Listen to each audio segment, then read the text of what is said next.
नमस्कार विद्यार्थी मित्रो. तर आज आपण BA स्टेटच्या या दुसऱ्या सत्रामध्ये चौथ्या पेपरच्या अनुषंगाने चर्चा करत आहोत. मागील काही तासांमध्ये आपण या अभ्यासक्रमातील तिसरं प्रकरण आपण सुरू केलं होतं, डेमोक्रेसी अँड सेक्युलरिझम. तर या तिसऱ्या प्रकरणामध्ये लोकशाही आणि धर्मनिरपेक्षता या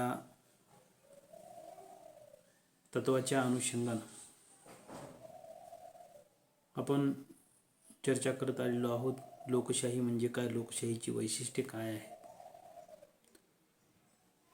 या लोकशाही समाज व्यवस्थेत सामाजिक न्यायाची भूमिका किती महत्त्वाची आहे, या संदर्भात आपण महत्त्वपूर्ण बाबी काही चर्चा केल्या.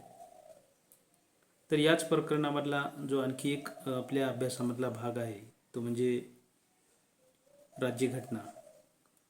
या राज्यघटनेच्या संदर्भामध्ये आपण आज चर्चा करणार आहोत.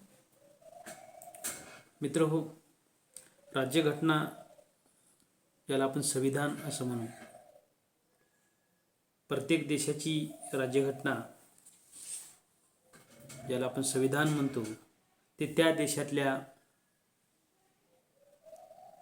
त्या व्यक्तीला, त्या देशातील इतिहासाला, तिथल्या संस्कृतीला आणि त्या परिस्थितीनुसार असणारी जी व्यवस्था, त्या व्यवस्थेला अनुसरून आपण हे संविधान निर्माण करण्याचं ठरवलेलं होतं. डॉक्टर बाबासाहेब आंबेडकरांच्या या अथक परिश्रमामधून आपण आपली राज्यघटना साकार झाली. याला भारताचे संविधान जे आपण म्हणतो, हे संविधान भारताच्या भौगोलिक, ऐतिहासिक आणि सांस्कृतिक या सर्व पार्श्वभूमीचा विचार करून तयार केला गेलेला आहे.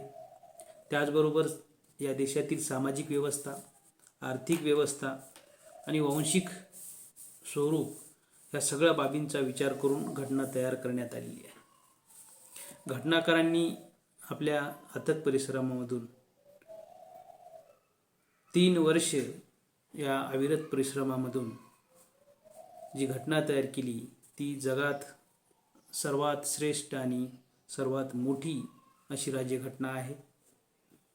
आणि या राज्यघटनेच्या संदर्भामध्ये 10 डिसेंबर 1948ला मानवी अधिकाराची युनोच्या संविधानात जी घोषणा करण्यात आली, त्या घोषणेतील सर्व अधिकार भारतीय घटनेतील समाविष्ट करण्यात आलेले आहेत. भारताचा घटनात्मक कायदा हा इंग्लंडच्या घटनात्मक कायद्यापेक्षाही श्रेष्ठ आहे. कारण आपल्या घटनेच्या मध्ये जे काही स्त्री पुरुष, जाती, धर्म, वंश, संस्कृती या बाबतीत कुठल्याही प्रकारचा भेदभाव केला जात नाही. इंग्लंड वगळता अमेरिकेत आजपर्यंत कोणत्याही स्त्री ही राष्ट्राध्यक्ष बनली नाही. म्हणून भारत हा एक असा देश आहे की जगातील एकमेव देश आहे की एखादं घटक राज्य जरी या ठिकाणी साम्यवादी पक्ष जरी सत्तेवर आला तरी त्या ठिकाणच्या नागरिकांचे मूलभूत अधिकार हे अबाधित राहतात. आणि एकंदरीत आपण बघतो की 29 नोव्हेंबर 1949 रोजी दिल्लीमधील भव्य इमारतीच्या मध्यवर्ती सभागृहामध्ये 389 लोकप्रतिनिधींनी आपलं संविधान, राज्यघटना संमत करून घेतली आणि देशाला अर्पण केली. तर मित्रांनो, भारतीय राज्यघटनेच्या एकंदरीतच या उद्देशपत्रिकेचा जर आपण विचार केला तर काही महत्त्वपूर्ण बाबी आपल्याला याच्यामध्ये दिसतात की ज्याच्यामध्ये जनतेचं सार्वभौमत्व हे अतिशय महत्त्वपूर्ण मानले गेलेलं आहे. कारण उद्देशपत्रिकेच्या सुरुवातीलाच आपण बघतो की आम्ही भारतीय जनता असा उल्लेख केलेला आहे. कारण जनतेचं सार्वभौमत्व ही संकल्पनाच जनतेच्या मनामध्ये ठासवण्याचं काम यामध्ये झालेलं आहे. म्हणजेच भारताच्या लोकांसाठी जी राज्यघटना तयार करण्यात आलेली आहे, सार्वभौमत्वाचं या ठिकाणी स्थान जनतेमध्ये आहे. म्हणून भारतीय लोकांमध्ये देशाचे नागरिक म्हणून माणसात जे काही जात, धर्म, पंथ, लिंग, वंश उपासना पद्धती यासारख्या बाबींच्या आधारावर कुठलाही भेदभाव न करणारी राज्यव्यवस्था उभे करण्याचं निश्चय करण्यात आलेला होता.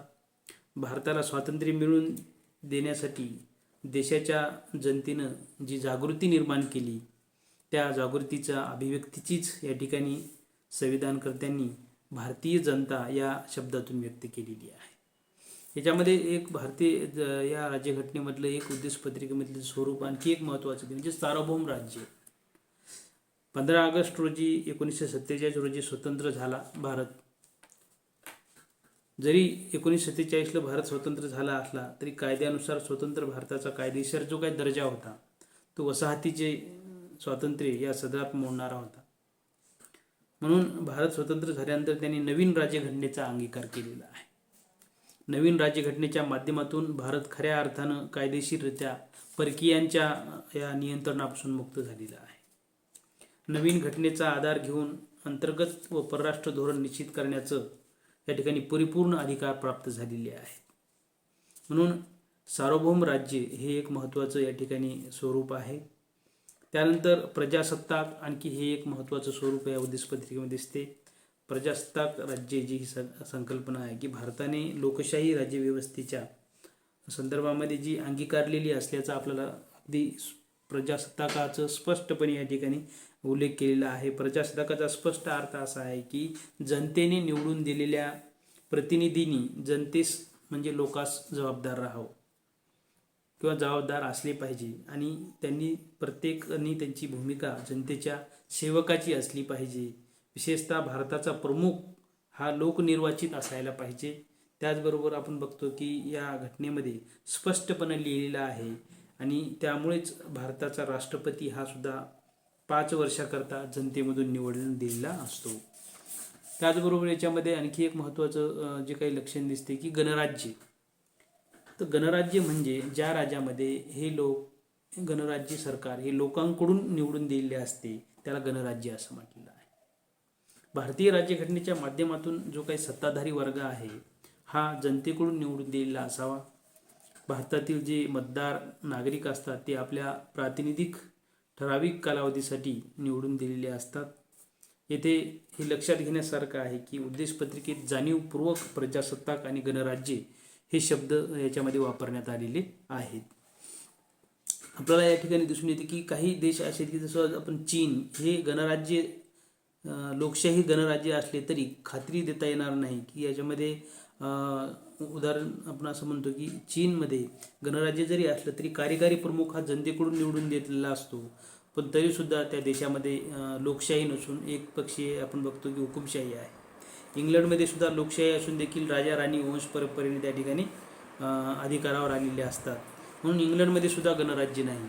तर भारताच्या या लोकशाही समाजव्यवस्थेचं हे स्वरूप एक वेगळं महत्त्वपूर्ण या ठिकाणी प्रजासत्ताक राज्य आहे व गणराज्य आहे हे आपल्याला दिसून येते. दुसरं याच्यामध्ये आणखी एक उद्देशपत्रिकेमध्ये महत्त्वाची बाब आहे की समाजवाद. समाजवादाचा आशय आपण जर लक्षात घेतला तर ही बाब आपल्याला लक्षात येते की समाजाच्या बाबतीमध्ये आर्थिक हिताच्या तुलनेत व्यक्ती स्वातंत्र्याला आणि व्यक्तीच्या संपत्तीच्या हक्काला या ठिकाणी दुय्यमत्व दिलेले असते आणि तसेच देशातील उत्पादन आणि वितरण व्यवस्थेला या ठिकाणी शासनाने मर्यादित स्वरूपामध्ये या ठिकाणी नियंत्रण केलेलं आहे.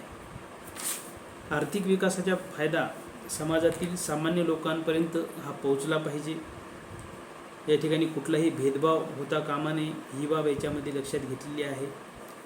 त्यानंतर आर्थिक फायद्याच्या बाबतीत समाजामधील लोकांना मिळालेल्या पाहिजे आणि 42व्या घटना दुरुस्तीनुसार समाजवाद हा शब्द जाणीवपूर्वक संविधानामध्ये टाकलेला आहे.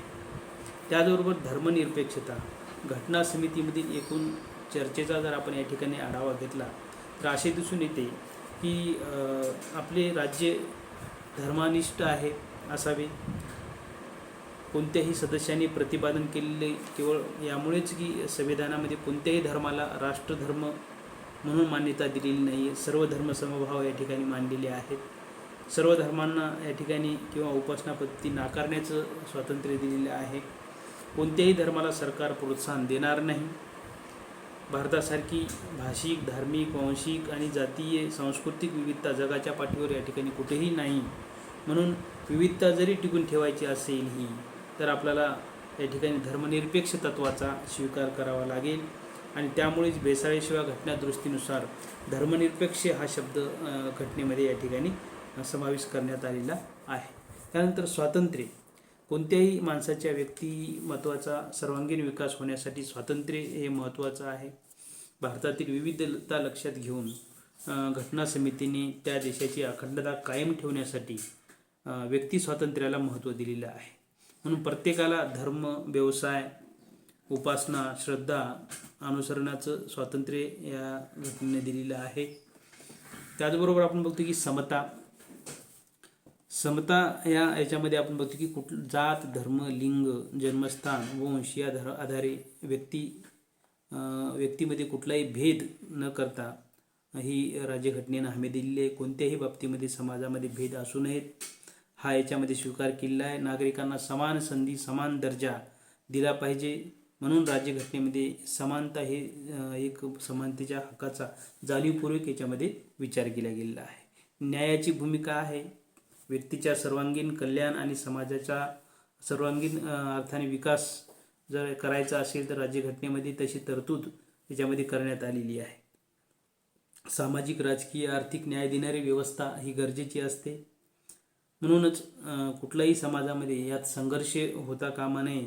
म्हणून व्यक्तीला न्याय देताना जात, धर्म, लिंग, पंथ याचा विचार करू नये. कुठलाही भेदभाव न करता न्याय प्रस्थापित केला पाहिजे ही बाब याच्यामध्ये समोर आलेली आहे. बंधुता, विविधतेने नटलेल्या या भारतासारख्या देशामध्ये अखंडता आणि एकता टिकून ठेवायची असेल तर आपल्या देशामध्ये वेगवेगळे नवीन नवीन धर्म आहेत, पंथ आहेत, जाती आहेत, भाषा आहेत आणि या सगळ्यांमध्ये बंधुभाव निर्माण करण्याचा उद्देश घटनेमध्ये स्पष्ट करण्यात आलेला आहे. आणि म्हणूनच मातृभाव, बंधुभाव निर्माण करण्याच्या दृष्टीनं बंधुत्व हे तत्त्व त्या ठिकाणी स्वीकारलेलं आहे. समाजामध्ये कुठल्याही या ठिकाणी श्रेष्ठ, कनिष्ठ, उच्च नीच, अस्पृश्यता किंवा आपण स्पृश्य, अस्पृश्यता इत्यादी प्रकारचे भेद पाळले जातात. त्या समाजात ही निष्ठा राखणं अवघड जाते. म्हणूनच स्वतंत्रता आणि समता या बरोबरच बंधुत्व या तत्त्वांना राज्यघटनेमध्ये अतिशय महत्त्वाचं स्थान देण्यात आलेलं आहे. तर ही जी काही तत्त्व आहेत ही उद्दिष्टपत्रिकेमध्ये तत्त्व या ठिकाणी समाविष्ट करण्यात आलेली आहे.